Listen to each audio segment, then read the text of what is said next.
Olá, tudo bem com vocês? Vamos para mais uma aula de geografia. Na aula de hoje a gente vai falar um pouquinho sobre o assunto lá do módulo 18 da apostila de vocês. Nós vamos compreender um pouco sobre a formação da população que vive aqui no Brasil, né? E o título do módulo é até bem sugestivo, né? Viva o povo brasileiro. Então, nós vamos conhecer um pouquinho sobre a origem, né, os principais povos que compuseram aí o povo brasileiro, né, como isso se deu, qual a importância de toda essa mistura, essa miscigenação que faz que nós sejamos, né, quem nós somos.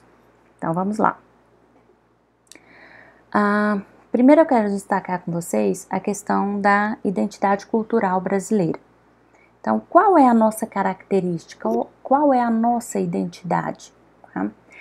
Identidade cultural, primeiramente, é importante a gente destacar que é o conjunto de características pelas quais um povo se reconhece e é reconhecido.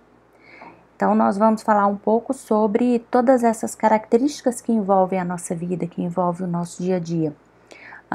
Nesse caso, a gente leva em conta a questão dos valores, da religião, da culinária, da música, da arte.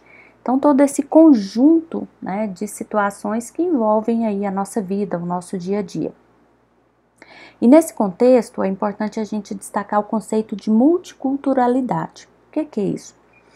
É a análise que a gente faz, né, e percebe que a nossa cultura ela é marcada pela influência de diferentes povos. Então, hoje, o resultado, né, a nossa cultura, ela tem origem de diferentes povos, de diferentes lugares, tá? E isso faz com que o Brasil seja um país multicultural. Então, nós recebemos essas diversas fontes, né? Temos essas diversas origens que compõem a nossa cultura. Então, esse é o sentido, né, do conceito de multiculturalidade. Mas a seguinte, nós vamos ver que tem um outro conceito que, apesar de parecer, né, bem próximo, mas ele tem uma diferença importante, que é a pluriculturalidade, que trata da convivência harmônica entre diferentes culturas em um território. Então, a diferença entre a multi e a pluri a multi a minha cultura ela é formada de diferentes culturas. E a pluriculturalidade é eu com a minha cultura convivo, né, harmonicamente com outras culturas, certo? O Brasil, ele não é um país pluricultural. Por quê? Nossa, professora, mas por que você faz uma afirmação, né, tão séria quanto essa? E aí não sou eu que faço essa afirmação, né, são estudiosos que trazem isso para nós. E a gente vai ver que a gente ainda tem um caminho a seguir antes de chegar nessa contemplação da pluriculturalidade, porque nós ainda temos alguns problemas sérios relativos a preconceito, a discriminação, racismo e violência. Isso em vários setores da sociedade, desde do aspecto religioso, a questão de valores, né, até de gostos, né, musicais, artísticos, tudo isso acaba interferindo, né, e alguns grupos se acham numa condição de privilégio onde eles podem acabar ali não só criticando, mas discriminando, criando até situações de violência contra aqueles que têm uma cultura, que têm um modo de vida diferente do seu. Então, o Brasil ele ainda precisa melhorar, ainda precisa avançar nesse aspecto. Só que ele tem sim um grande potencial para se tornar um país pluricultural. E eu acredito que devagarzinho, mas nós estamos caminhando nesse sentido, sim. Então, nós vamos agora compreender um pouquinho sobre o conceito de raça. É muito comum que a gente fale, né, ou ouça alguém dizer a raça branca, né, a raça negra, e nós vamos perceber que, a princípio, esse foi um termo utilizado, né, e um conceito que servia aí para diferenciar espécies animais. Então, por exemplo, você tem algumas espécies de animais que ele tem algumas diferenças de características dentro ali do seu grupo, que define aí as raças, né? Por exemplo, só para que a gente compreenda, quando eu falo aí de um cão, né? Então, qual é a raça dele? Ah, ele é um pitbull, ou ele é um pincher, né? Então, existe aí essa classificação. Então, a princípio, acreditava-se que existia essa mesma classificação dentro do grupo dos seres humanos. Mas o que os cientistas afirmam é que não, né? O que existe são diferenças com base na aparência, e aí você tem cor da pele, cabelo, formato de nariz, estatura, e que essas são algumas características físicas, né? Mas que isso não define a existência de raças, mas sim a origem daquele povo, tá? E que a palavra correta seria etnia, então o grupo de origem daquela pessoa, tá? Então a origem étnica dessa pessoa.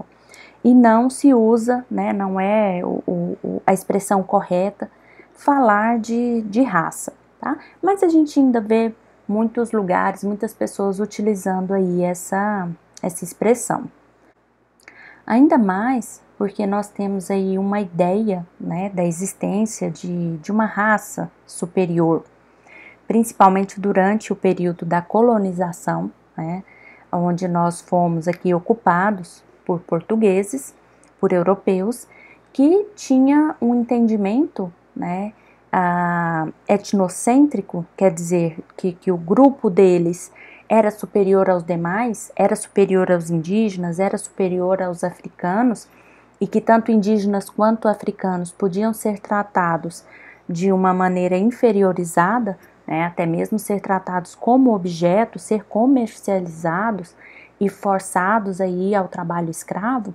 Então, tudo isso dava essa ideia de uma raça superior, né, e nessa superioridade a gente vê o conceito do eurocentrismo. Então, o europeu como sendo o centro, né, como sendo o mais importante, e os outros grupos tendo aí uma importância menor.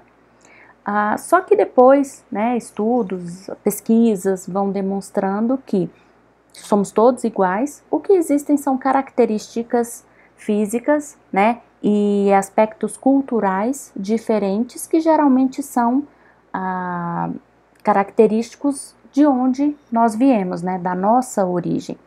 Só que esse problema dessa ideia de uma raça superior, ele foi e ainda é aí uma raiz para discriminação, para dominação e para violência. Então esse é um conceito que a gente precisa compreender para poder combater, né, esse tipo de problema. E a diferença genética entre os diferentes grupos humanos, né, as diferentes etnias, ele não é suficiente para considerarmos essas diferentes raças, tá? Então, por isso, o correto é falar de etnias. Como eu disse, né, a etnia, ela é um conceito baseado na identidade cultural e demonstra aí a diversidade das expressões humanas, não só de características físicas, mas também de todos aqueles outros aspectos que estão ali em volta na vida, no dia a dia de uma pessoa. E esses assuntos, eles são muito sérios, principalmente quando a gente fala de minorias, né? E o que significa minorias? Quando eu falo eu uso essa expressão, independe da quantidade de indivíduos. Por exemplo, se eu for falar que as pessoas de pele preta, elas compõem uma minoria aqui no Brasil. Mas aí vocês vão me dizer, mas professora, como assim? A boa parte da população brasileira é, né, de pessoas pretas. E por que eles são a minoria? Essa minoria, a gente vai classificar conforme a representatividade, né, com a inserção dessas pessoas dentro da sociedade de uma forma mais igualitária. Então, se a gente observar, por exemplo, vamos dar uma olhada no Congresso Nacional, né? Diante ali, dentro de um grupo de mais de 500 deputados, a gente consegue perceber que alguns grupos são minoria. Por exemplo, as pessoas pretas, as mulheres, pessoas que defendem a bandeira LGBT. Então, eles são tratados como minoria justamente por essa pequena representatividade que tem diante de todo o poder político, né, e de questões sociais na sociedade brasileira. E esses problemas, eles se expressam principalmente como aspectos socioeconômicos e de discriminação. Então, esses grupos chamados aí de minorias são os que geralmente mais sofrem com esses tipos de problema, tá? Justamente por essa baixa representatividade.